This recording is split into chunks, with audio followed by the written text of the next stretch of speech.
بالاخره شیخ هیبت الله ځان را څرګند کړ. د اسلامي امارت مشر مولوي هیبت الله خونزاده روزګان ولایت ته په خپل سفر کې د دغه ولایت چارواکو ته حکم کړی چې د اسلامي شریعت پر بنسټ د خلکو ستونزو ته ورسیږي. د روزګان د والي ویان احسان الله حماس وایي چې د اسلامي امارت مشر د روزګان ولایت له قومي مشرانو او دیني عالمانو سره په بیلابیلو لیدنو کې د دغه ولایت پر ستونزو او ننګونو پر حل خبرې اترې کړي دي.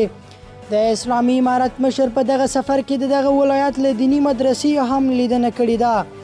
د روزګان د والي ویان احسان الله حماس وایي په دغه لیدنه کې امنیتي چارواکو، قضایي محاکمو، ولایتي او اداري چارواکو ته حکم شوی چې تاسې په وخت سره د خلکو ستونزو ته رسیدنه وکړئ او د هغوی ټولو ستونزو ته د شریعت په چوکاټ کې رسیدنه وکړئ.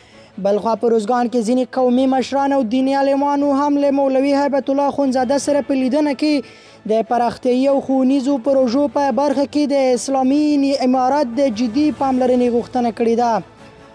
خوازیني شنونکي د هیوادوالو په منځ کې د اسلامي امارت د مشر حضور د ولس او حکومت ترمنځ د باور جوړونې لپاره یو مثبت ګام ګڼي. د پوهنتون استاد جاوید مومن په دې هکله وایي دا یو ښه خبر دی او موږ هیلهمن یو چې نه یوازې په روزګان کې بلکې په شمال او حتی په هغو ځایونو کې چې غونډې دي هلته هم څرګند شي په رسنیو کې تر څو د خلکو درد غږ او ستونزې مخامخ واوري.